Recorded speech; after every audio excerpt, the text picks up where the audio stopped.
Liam, go ahead. Yeah, thanks for having me. I was just wondering if you've heard about the Defend the Guard movement happening around the states at the state level, and if you have an opinion on it. I know you mentioned Representative Gosar earlier, and he has endorsed this legislation. And for those who aren't aware of it, essentially it will prohibit a governor from deploying troops to a national conflict if there has not been an official declaration of war.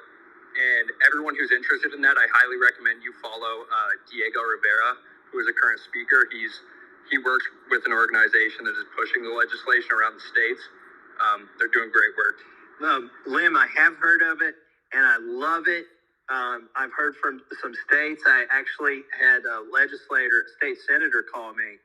One of the problems he says they have with passing this legislation, and they get it to the floor, is that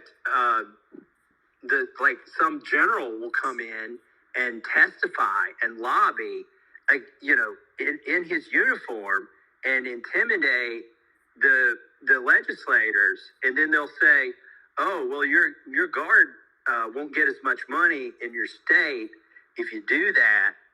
And or we'll shut down this military contractor here. And they go around, and not everybody falls for it, but a lot of them do.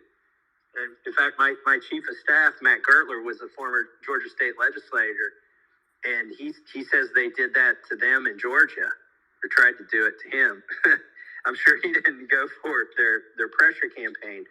So the question the state senator had for me, is there any way I could help?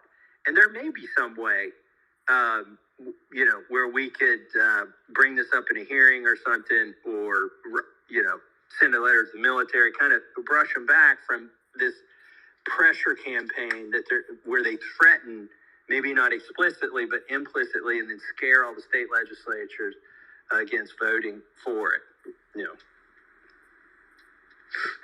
But I love the legislation. Thank you for your question, Liam.